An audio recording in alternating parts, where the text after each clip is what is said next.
아멘. 보통 심리 테스트를 한다고 말이죠. 질문을 던지는 사람들이 있습니다. 당신의 어머니와 당신의 아내와 당신의 딸이 물에 빠졌다면 누구를 먼저 건지시겠습니까? 누구를 먼저 건져야 될까요? 당신의 남편과 당신의 아들이 물에 빠졌다면 누구를 먼저 건지시겠습니까? 이런 질문을 하면 대부분의 사람들은 막 생각을 해요. 도대체 누구를 먼저 건지지?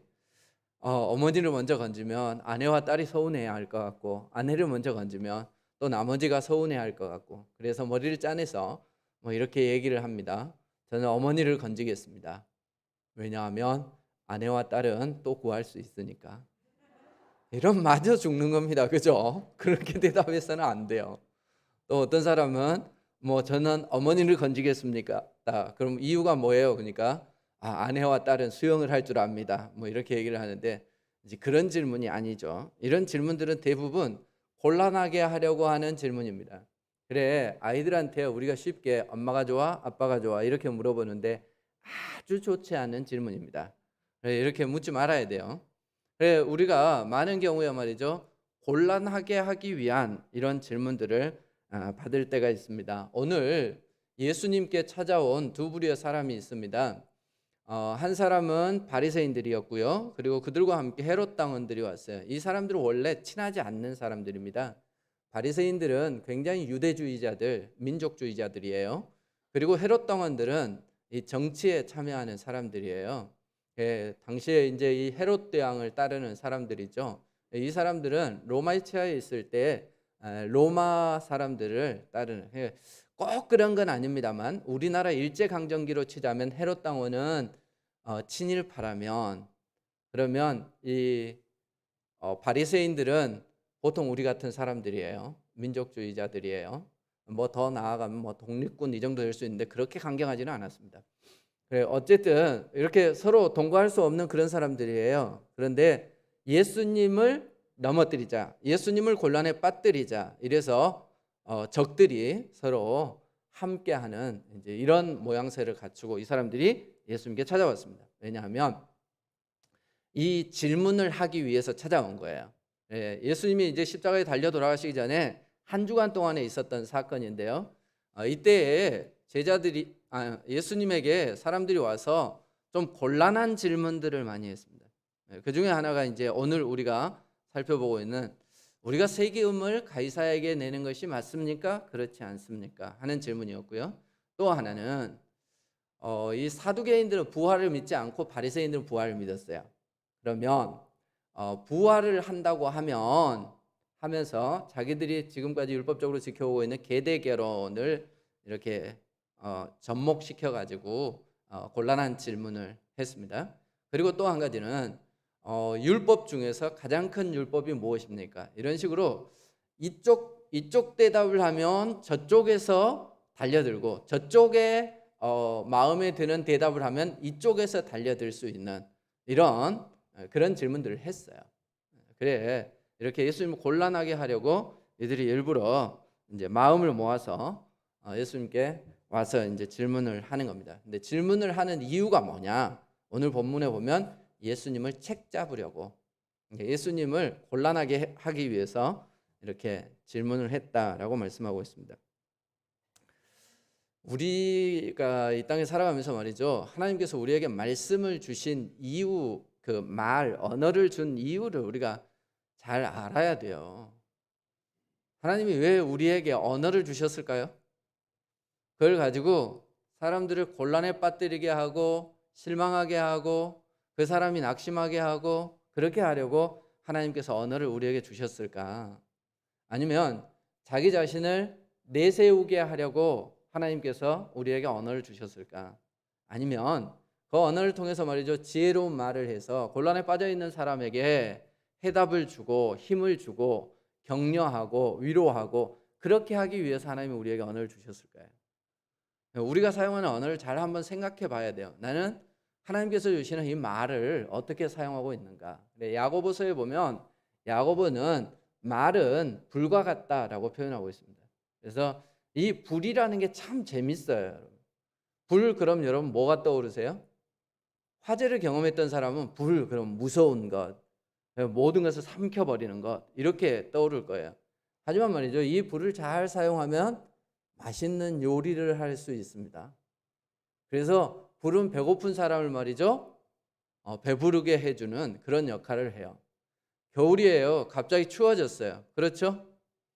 이럴 때 말이죠, 불이 있기 때문에 우리는 따뜻함을 느낄 수 있어요. 추위에 떨고 있는 사람을 불을 잘 사용하면 따뜻하게 해주는 이런 역할을 합니다. 이런 거죠. 그런데 이제 잘못 사용되어지면 순식간에 한순간에 모든 것을 다 태워버리는 이런 일들도 있습니다. 말이 꼭 그런 것 같아요. 우리가 말을 잘 사용하면 천냥빚을 갚기도 할 뿐만 아니라 죽을 지경에 있는 사람에게 힘을 주기도 합니다. 그런데 말을 잘못 사용하면 멀쩡한 사람을 죽이기도 해요. 요즘 꼭 그런 사람들이 있죠. 이제 이렇게 대선이 가까워지니까 막 여기저기에서 서로를 공격하는 일들이 있는 것 같아요. 근데 이게 너무한다 싶을 정도로 비방전이 이어지는 이런 것을 보면서 참 가슴이 아프다. 저러고 꼭 되고 싶나? 이런 생각이 들기도 합니다. 여러분은 안 그러세요? 이제 우리가 말 한마디 던져 사람에게 상처를 줘요. 상처를 주고 나서 난 그런 생각은 아니었어. 근데 어쩌다 보니까 너가 상처를 받았네. 이렇게 얘기를 하는데 그건 뒤늦은 거예요. 말을 한번 뱉어버리고 나면 다시 주워달기 힘들고요. 상처받은 심령은 다시 회복되어지기 힘듭니다. 그러니까 말을 조심해야 돼. 아시겠죠? 이건 제가 제일 많이 듣는 얘기예요. 우리 집에 같이 살고 있는 여자들밖에 없는데 우리 집에 같이 살고 있는 여자들이 항상 말로 먹고 사는 사람이 말을 좀 잘하세요. 이렇게 얘기를 합니다. 여러분도 말을 잘 사용하시기를 바랍니다. 이게 핵심은 아니에요. 말이 나왔으니까 그냥 말을 하고 넘어가는 겁니다. 어쨌든 이 바리새인들이 말이죠, 예수님을 책잡으려고 하는 목적으로 예수님께 나왔습니다. 그리고는 질문을 던지는 거죠. 가이사에게 세금을 바치는 게 옳습니까? 그렇지 않습니까? 이렇게 물어요. 반복적으로 묻습니다. 그러니까 꼭 이 대답을 내가 받아내야 되겠다는 거지. 그래서 당신을 곤란한 상황에 처하게 하겠다 이렇게 얘기합니다. 만약에 예수님께서 가이사에게 세금을 내는 게 맞다라고 얘기를 하면 아마 반민족주의자가 되어질 거예요. 나라 팔아먹은, 우리나라로 치자면 친일파 되는 거예요. 그렇게 아마 얘기를 했을지 몰라요. 당시에 요즘 우리나라로 치자면 독립군이죠. 독립군들이 있었어요. 이 독립군들, 이제 로마 입장에서 보면은 반란군들이겠죠. 이 사람들이 있었는데 2대 지도자가 유다라고 하는 사람이에요. 이 유다가 한 얘기가 있어요. 뭐라고 얘기를 했냐면 이스라엘의 단 한 분 통치사는 여호와, 로마의 제국이 아니다. 이렇게 얘기했습니다. 그러므로 로마의 제국에 세금을 내면 안 된다. 이렇게 얘기를 했습니다. 이 사람 나중에 어떻게 됐을 것 같아요? 그를 추종하는 무리들과 함께 로마에 잡혀서 십자가형을 당했어요. 그러니까 이게 이제 유대인들의 정서예요. 유대인들은 특히 이 어떤 형상을 만드는 것을 싫어했습니다. 하나님께서 제2계명에 어떤 형상도 만들지 마라. 하늘, 땅 아래 물속에 있는 것에 어떤 형상이든지 만들지 말라 이렇게 말씀했어요. 근데 그 동전에는, 주화에는 그 티베리우스 황제의 형상이 거기에 담겨져 있었어요. 이게 유대인들이 종교적으로 볼 때 맞지 않아요. 그리고 이제 이들이 종교적인 정서가 어떤 거냐면 하나님께 무엇을 드리는 것, 그것은 우리가 하나님의 백성이기 때문에 당연하다. 그러니까 헌금을 드리죠. 우리는 헌금을 드리고 이제 세금을 내는 것도 마찬가지인데 이것은 왕에게 내는 게 맞다는 겁니다. 그럼 유대인의 왕은 누구일까요? 여호와 하나님밖에 없어요. 그러니까 그들이 하나님께 세금을 내는 게 맞다. 그런데 만약에 이것을 황제에게 낸다. 이거 어떤 의미인 거예요? 황제가 우리의 왕이고 그분이 우리의 신이다. 이런 개념을 가지고 있는 거예요. 그래서 황제에게 세금을 내는 것은 종교적으로도 민족적으로도 이게 이제 유대인들한테 거슬리는 거죠. 그런데 안 내도 된다. 이렇게 되면 어떻게 될까요?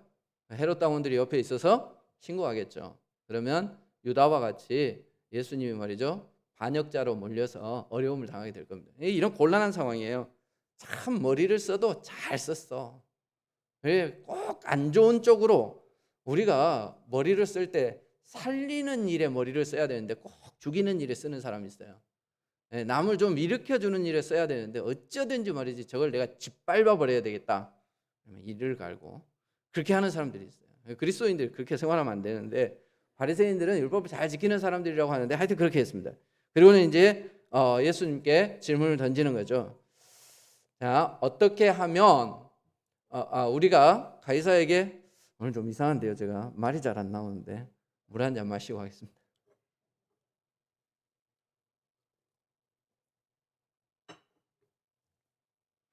자, 가이사에게 세금을 바치는 것이 옳습니까? 그렇지 않는 게 옳습니까? 라고 질문을 던집니다. 예수님께서 데나리온 하나를 가지고 와라 이렇게 말씀하세요.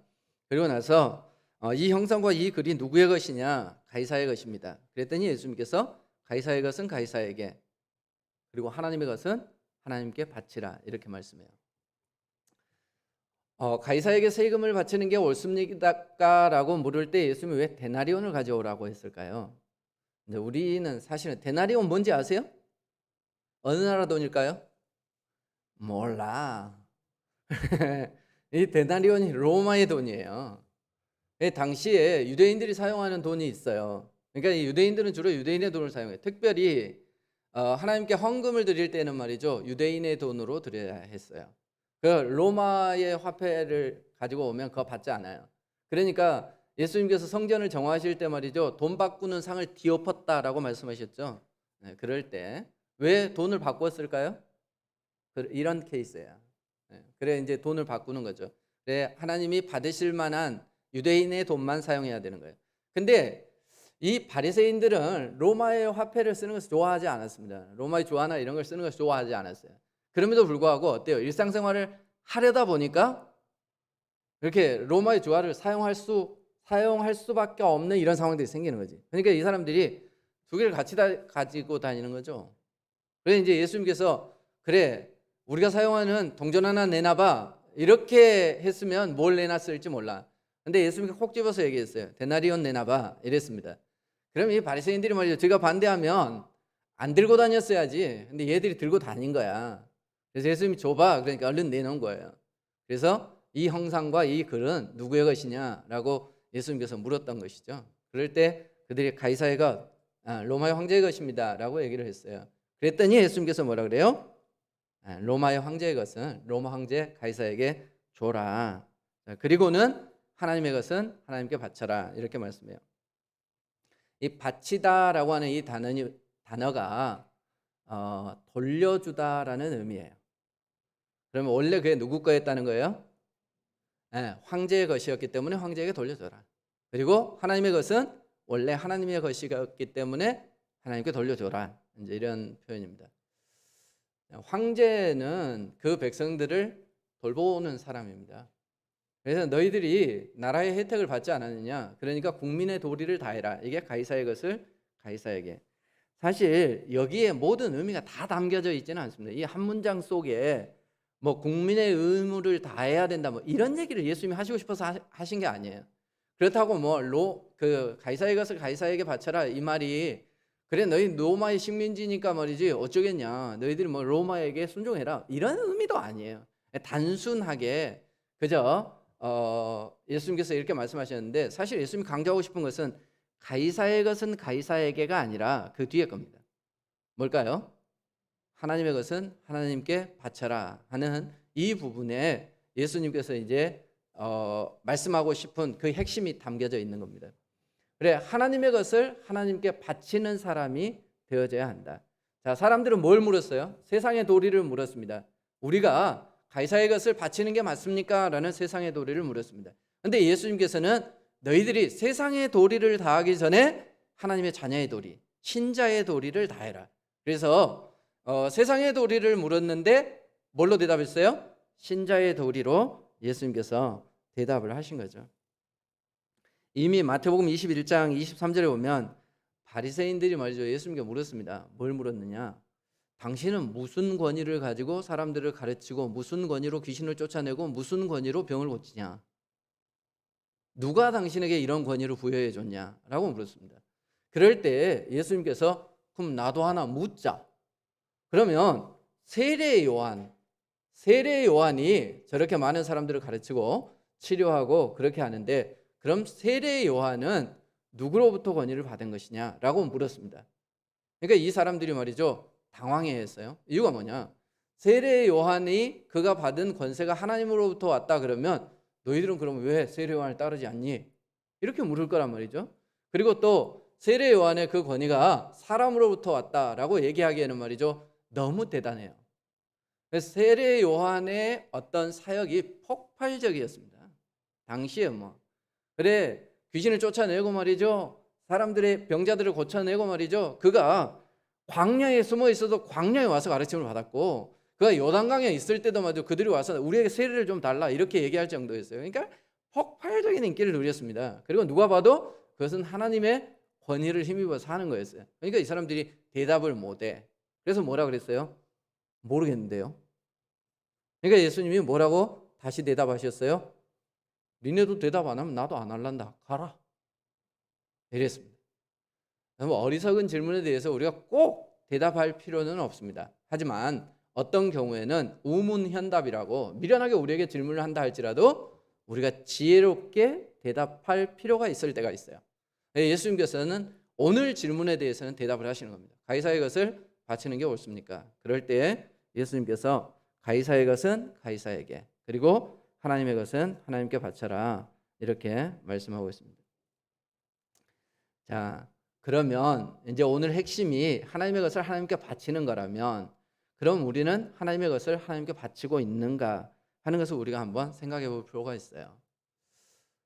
아까도 말씀드렸지만 10계명 중에서 제2계명에는 어떤 형상도 만들지 말라 이렇게 얘기를 했어요. 그런데 예수님께서 말씀하실 때 이 데나리온에 있는 형상은 가이사의 것이니까 가이사에게 바쳐라. 그러면 말이죠, 하나님의 형상이 새겨진 게 있으면 그것은 우리가 하나님께 바치는 게 맞습니다. 그렇죠? 어디에 하나님의 형상이 새겨져 있을까요? 하나님은 우리에게 아무 형상도 만들지 마라, 심지어는 하나님의 형상도 만들지 말라라고 했는데 하나님의 형상이 새겨진 게 어디에 있어요? 창세기 2장 17절에 보면 하나님께서 우리가 우리의 모양과 우리의 형상을 따라 사람을 만들자. 그래, 사람 안에 하나님의 형상이 새겨져 있습니다. 자, 그렇다면 사람은 누구의 것일까요? 하나님의 것입니다. 그럼 가이사는 누구의 것일까요? 역시 로마의 황제 역시 하나님의 것인 것이죠. 그래서 하나님의 것을 하나님께 드린다라고 할 때 우리가 무엇을 드려야 하느냐? 신명기 10장 14절에 보면 하늘과 모든 하늘의 하늘과 땅과 그 위의 만물은 본래 내 하나님 여호와께 속한 것이로되. 하늘의 것도 하늘도 하늘에 속한 것도 땅도 땅에 속한 것도 다 원래 누구 거였다고요? 하나님의 것이다. 이유가 뭘까요? 당신이 창조하셨기 때문에 그렇죠. 시편 24편 1절에 보면 땅과 거기에 충만한 것과 세계와 그 가운데 사는 자들은 다 여호와의 것이로다. 이 땅, 그리고 이 땅에 있는 만물, 그리고요 그 가운데 사는 자들, 그러니까 모든 물질과 그리고 모든 인격체가 다 하나님의 것이다, 이렇게 말씀하고 있습니다. 자, 그러면 우리가 이 모든 것을 누구에게 드려야 되는 게 맞아요? 하나님께 드려야 되는 게 신자의 도리입니다. 자, 그럼 바치지 않으면 어떻게 될까요? 이건 바쳐도 되고 바치지 않아도 되는 건가? 이스라엘이 말이죠, 가나안을 정복할 때 하나님께서 준비해 놓으신 그 아름다운 젖과 꿀이 흐르는 땅, 하나님께서 왕이 되어지시고 이제 이스라엘 백성을 그 백성으로 삼고 하나님의 법이 다스리는 하나님의 나라를 만들기를 원하셨어요. 그게 가나안이에요. 그러니까 천국에 가면 그게 이루어지겠죠. 그것을 이 땅에서 하나님께서 원하셨던 거죠. 그래서 하나님이 왕 되시고 이스라엘 백성들이 그 백성 되고 하나님의 법이 다스리는 나라, 그게 가나안 땅입니다. 근데 그 가나안 땅인데 그 땅을 처음 정복했을 때 여리고성을 정복합니다. 여리고성을 정복할 때 하나님께서 명령을 내리세요. 뭐라고 그러세요? 그 땅에 있는 모든 것은 다 없애라. 그러니까 이 땅의 생활의 방식, 이 땅에 때가 남아있는 것은 다 없애라는 겁니다. 특별히 생명체들은 다 없애라. 하지만 거기에 금은 동철 이런 것들을 어떻게 하라고 그래요? 그것은 내 거다. 그러니까 너희들이 나에게 바쳐라. 처음에 전쟁을 치르고 나서 거기에서 얻은 전리품은 다 하나님께 바치라고 했어요. 그런데 그것을 숨겨놓은 사람이 있어요. 누구죠?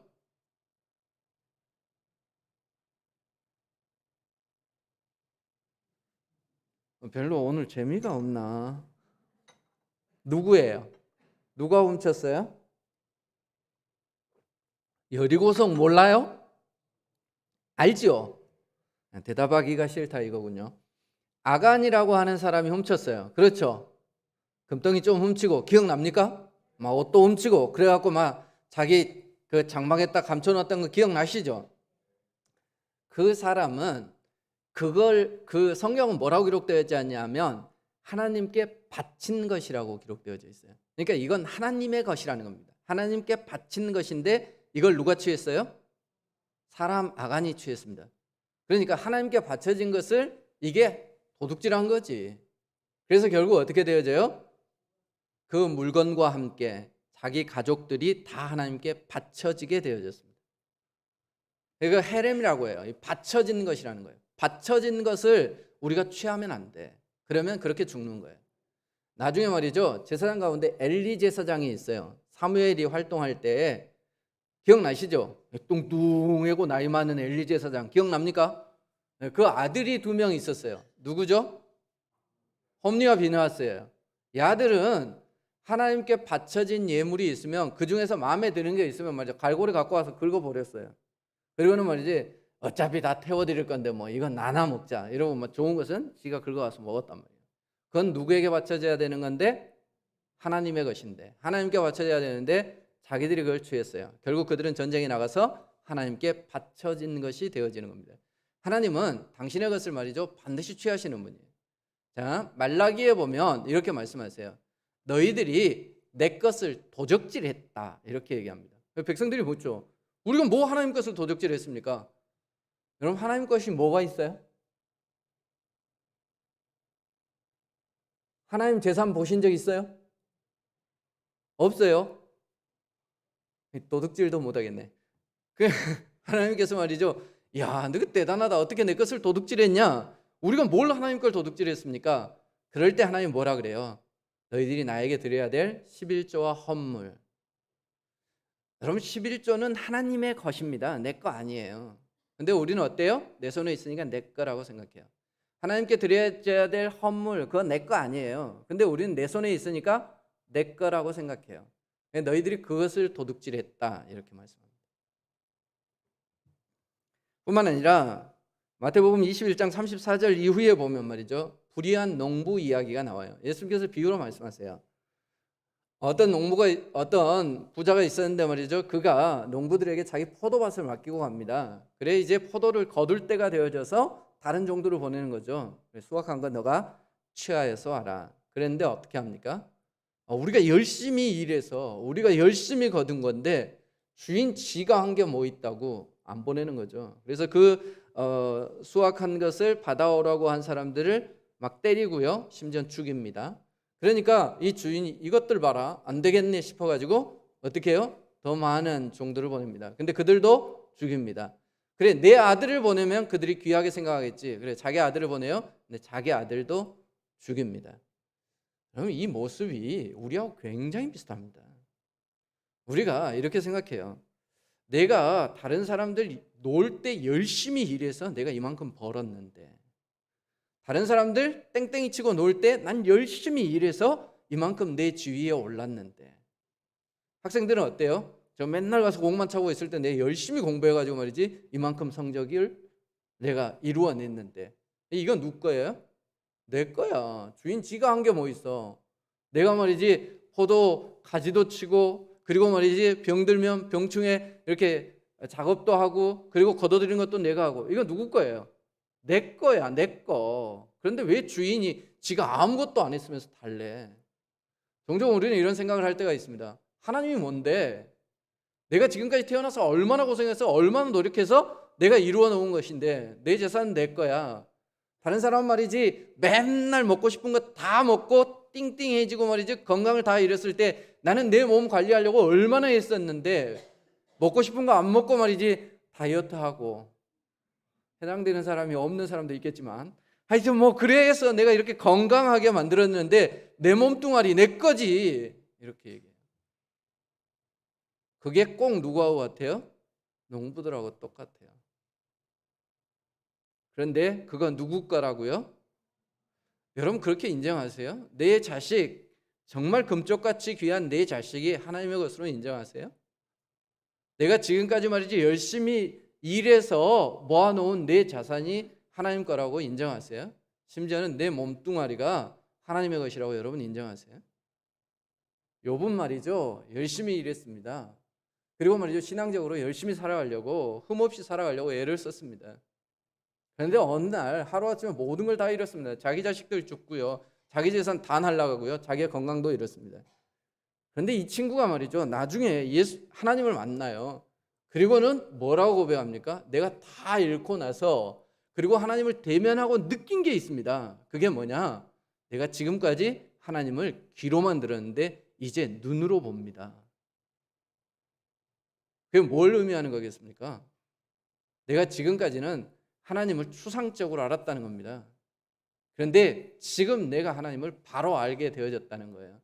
그 깨달은 게 뭐겠습니까? 내 것이 아니었군요. 자기는 자기 걸 계속 하나님 빼앗아 갈 때 그렇게 생각했어요. 내가 그렇게 악한 죄를 짓지 않는데 왜 내 것 다 뺏어가요? 이렇게 생각했어요. 그런데 알고 봤더니 말이죠 뺏어간 게 아니라 그게 원래 하나님 거였어요. 근데 내가 지금까지 그것을 받아 누리면서 감사할 줄 몰랐던 거예요. 그냥 다 자기 건 줄 알았어요. 그런데 다 잃고 나니까 그거 원래 하나님 거였죠. 그러면 어떠세요? 우리가 말이죠 하나님의 것을 내 것이라 생각하고 내가 취할 때 그럴 때 하나님은 반드시 당신의 것을 당신이 찾아가십니다. 이유가 뭐예요? 그건 하나님께 이미 바쳐진 것이기 때문에 그렇습니다. 자, 그러면 우리가 하나님께 바쳐야 될 것을 바칠 때에 하나님께서 그 사람을 어떻게 대해 주시나 한 가지 예만 들어볼게요. 창세기 22장에 보면 말이죠 아주 비정한 아버지가 등장합니다. 누구냐? 아브라함입니다. 자기 아들 말이죠 100세 때 얻은 눈에 넣어도 아깝지 않을 그 아들을 말이죠 제단을 하나 쌓아놓고 꽁꽁 묶어가지고 그 아들을 죽이려 달려들고 있어요. 하나님께서 아브라함에게 얘기하는 겁니다. 아브라함아, 네가 사랑하는 네 아들 그거 나한테 모리아산에서 바쳐라. 이 아버지가 말이죠 3일 길을 그 모리아산까지 가면서 한마디도 하지 않습니다. 누군가 방해가 될 사람 다 제거하고요, 마지막에 자기 아들하고 자기하고만 올라갑니다. 그리고 그 아들을 정말 하나님께 바치려고 했습니다. 바친 거나 다름없는 거죠. 하나님께서 아브라함을 말리죠. 여러분 아브라함에게 있어서 이삭은 어떤 존재일까요? 가장 포기할 수 없는 존재입니다. 가장 드리기 싫은 존재입니다. 가장 욕심나는 존재입니다. 그게 자기 아들 이삭이에요. 그런데 하나님이 하필이면 꼭 집어서 개를 달래. 그런데 아브라함은 알았던 겁니다. 내가 낳은 거 아니라는 거 알았어요. 이게 내 나이 정도만 돼서 낳았어도 말이지 내가 아직 힘이 있네 이랬을 거예요. 100살 자기 아내가 90, 자기 아내의 몸도 알고 자기 몸도 알아요. 근데 그 가운데 아이가 태어났어요. 이거 어떻게 태어난 거예요? 하나님 거예요. 하나님이 주신 거예요. 그러니까 하나님이 적당히 나에게 말이죠 기쁨의 기간을 어느 정도 주셨다가 다시 그거 내 거니까 돌려줘 이렇게 말씀하실 때 아브라함이 그렇죠 하나님 거죠 가져가세요. 그리고 하나님께 드려요. 인간적으로 보면 너무 비정한 아버지지만 말이죠 근데 신앙적으로 보면 말이죠 정말 믿음의 조상이 될 만한 사람인 거죠. 하나님 그냥 가져가세요? 세상은 왜 세금을 내라 그래요? 자기의 자리를 유지하고 자기의 왕국을 유지하기 위해서 왕들은 세금을 내라고 합니다. 하나님은 왜 세금을 내라 할까요? 왜 하나님의 것을 하나님께 바치라고 할까요? 더 좋은 것을 주시기 위해서 그렇습니다.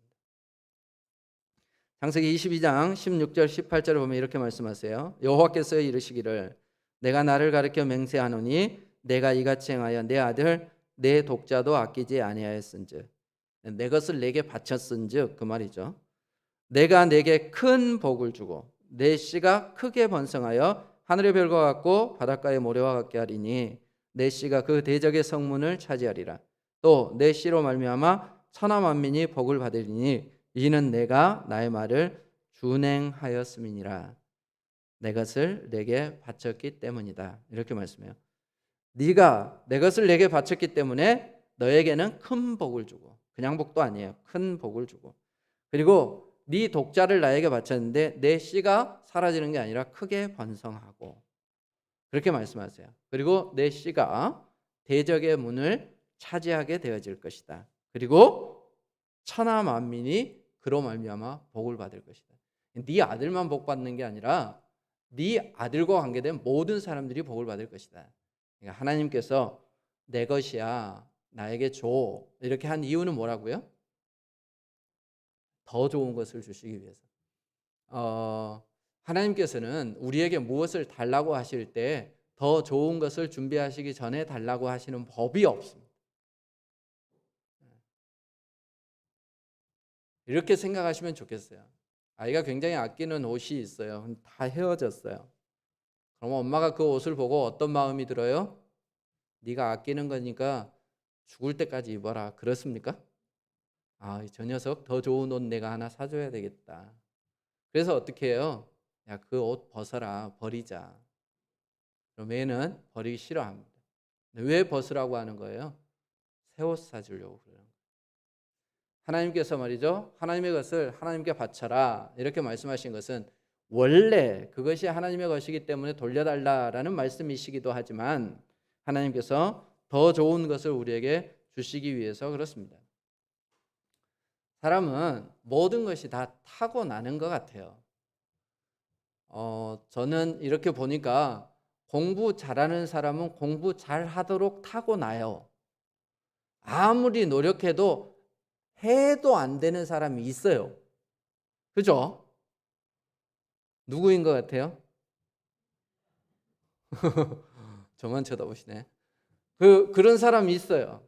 그리고요, 또 어떤 사람은 말이죠, 노력하도록 태어난 사람이 있어요. 예. 저는 스타일이 하다가 힘들면 아휴 이건 뭐 죽고 사는 문제도 아닌데 그만하지 이런 스타일이에요. 근데 어떤 사람은 말이죠, 끝을 맺지 않으면 자기가 힘들어서 못 견디는 사람이 있어요. 그 사람은 그렇게 타고난 거예요. 그러니까 노력을 하는 것도 혹은 재능이나 지혜가 있는 것도 다 타고나는 거예요. 뭐 남들보다 더 노력해서 그 사람이 훌륭하게 됐다면 그 노력하는 그 성향 자체를 하나님 주신 거예요. 그러니까 내가 열심히 노력해서 얻었다 그게 아니라 노력할 수 있도록 하나님께서 노력하는 성향을 주신 거예요. 그렇게 믿습니까? 아니요. 끝까지 내가 노력한 거예요. 끝까지 내가 잘나서 그런 거예요. 그래서 어떻게 보면 내가 가지고 있는 건강도, 내가 가지고 있는 지위도, 내가 가지고 있는 물질도, 내가 이루는 모든 성과도 하나님께로부터 받은 거예요. 그래서 우리가 그것을 하나님께 드리는 것은 당연하다 하는 것입니다. 세상은 우리에게 묻습니다. 너희들이 세상의 도리를 다하라. 그래서 그렇게 하지 않으면 말이죠, 우리에게 손가락질합니다. 그리고 그런 어떤 곤란한 질문을 우리에게 계속 던집니다. 이번에 이제 코로나 사태가 터지고 나서 이 세상이 말이죠, 교회에 대해서 미워하는 감정들이 굉장히 커졌습니다. 이번에도 보니까 그 오미크론 처음 감염자가 목사님이요. 그러니까 그 이후에 말이죠, 난리요. 그죠? 광주는 말이죠, 대놓고 방송하지 않는데 보니까 서울 경기 이쪽 지역은 난리래요. 교회가 더 이제 뭐 지탄을 받을 수밖에 없어요. 그런데 세상에 우리에게 말이죠, 자꾸 어떤 질문을 던지느냐, 곤란한 질문을 던져요. 예민한 질문을 던져요. 그래서 교회 안에서도 의견을 달리하는 사람들이 생겨나게 해서 자중질환이 일어나도록 그렇게 해요. 그래, 이런 상황에서 대면 예배를 드리는 게 옳은가 그렇지 않은가? 여러분 어떻다고 생각하세요? 교회가 말이지 사람을 살리는 기관인데 사람 죽이자고 지들끼리 모여서 예배 드리면 되겠냐? 일리 있어요. 그렇죠? 그런데 말이지 우리가 하나님의 백성으로서 살지 못하면 살아도 사는 게 아닌데 우리끼리 모여가지고 말이지 하나님께 예배하는 이것은 끝까지 놓치지 말아야 되는 신자의 도리가 아니냐. 일리 있어요. 그렇죠? 그래서 말이죠. 이렇게 그 대면 예배라고 하는 게 없던 게 생겨났어요. 그래 어떤 게 맞을까? 그런 질문에 대해서 예수님께서는 세상이 우리에게 던지는 질문, 너희가 세상의 도리를 해야 되는데 어떤 게 맞는지 알아? 라고 물어볼 때 예수님께서는 그 세상의 도리에 대해서 집중하기보다는 너가 신자인 것이 먼저다. 신자로서 네 도리를 다하고 있니? 라고 우리에게 묻고 계시는 겁니다. 우리가 세상의 도리를 다하지 못하는 사람들을 향해서는 손가락질합니다. 예수 믿는 게 말이지 세상의 도리를 다하지 못한다. 그런데 참 신기하게도 말이죠. 신자가 신자의 도리를 다하지 않을 때는 사람들이 별 관심을 가지지 않습니다.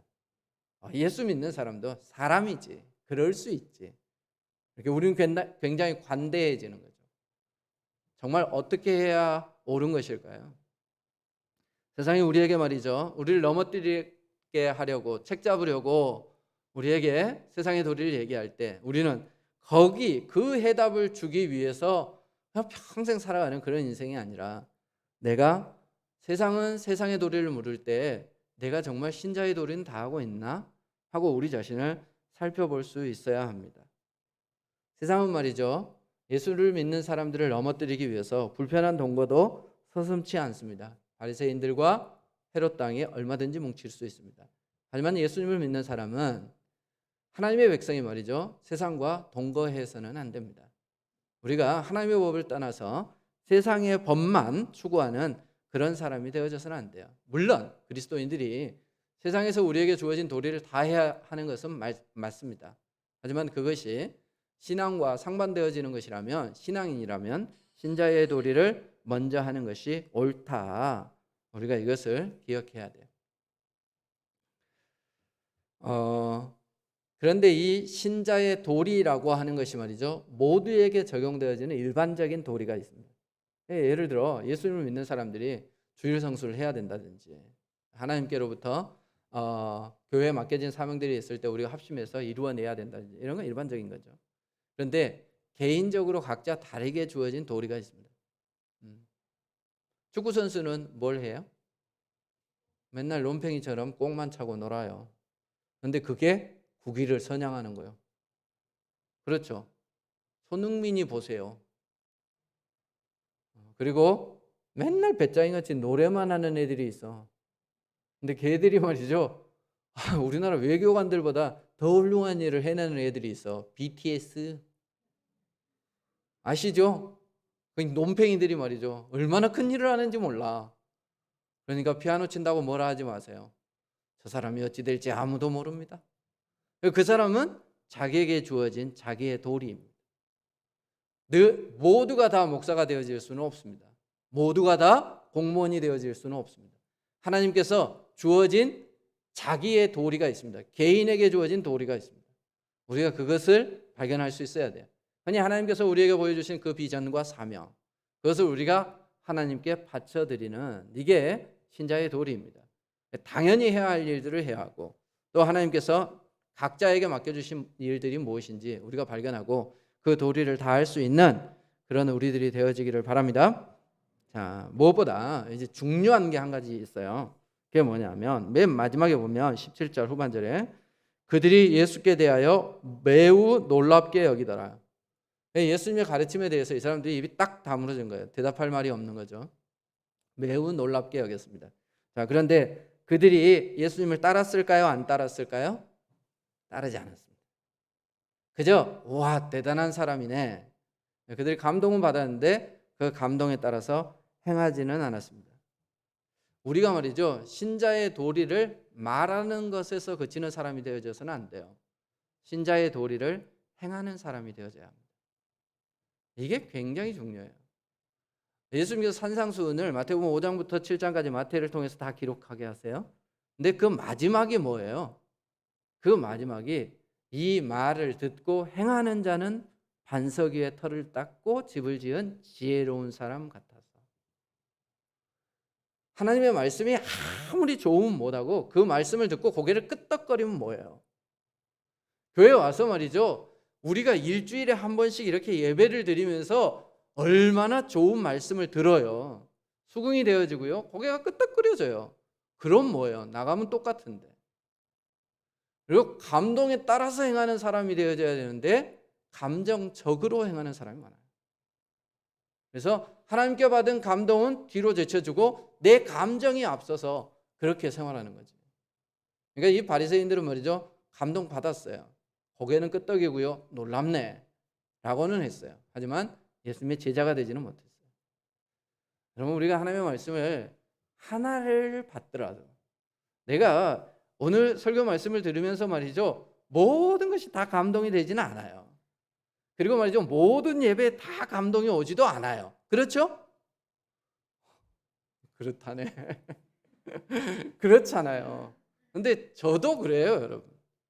저도 이렇게 설교를 하면서 설교자로서 느끼는 고민이 하나 있습니다. 이번에 이제 목사님들끼리 모여가지고 설교에 대해서 얘기를 하다가 그런 얘기를 했어요. 제가 내가 가지고 있는 최대의 고민은 뭐냐면, 이렇게 설교를 할 때 뭐 이렇게 뭐 이성적으로나 논리적으로나 뭐 이게 좀 잘 된 것, 잘 짜진 것 같은 그런 느낌이 들 때가 있어요. 근데 전하다 보면 말이죠, 내 마음에 이렇게 드라이한 느낌이 들 때가 있어요. 뭔가 이게 내가 감동이 되고 뭐 뜨겁고 뭔가 이게 전달되어진다라는 느낌이 들어야 되는데, 내가 그렇지 않고 냉랭한 이런 경우들이 있어요. 이게 목회자가 가지는 고민인 것 같아요. 감사하게도 나는 오늘 되게 힘들었는데, 그럴 땐 좀 힘들어요, 끝나고 나면. 그런데 말이죠, 어떤 분들이 은혜를 받았다라고 얘기하면, 야, 하나님은 나는 안 돌보시고 저 사람만 돌보셨나? 이런 생각이 들 때가 있어요. 근데 이왕이면 어때면 좋겠어요? 나도 뜨겁고 서로가 뜨겁고.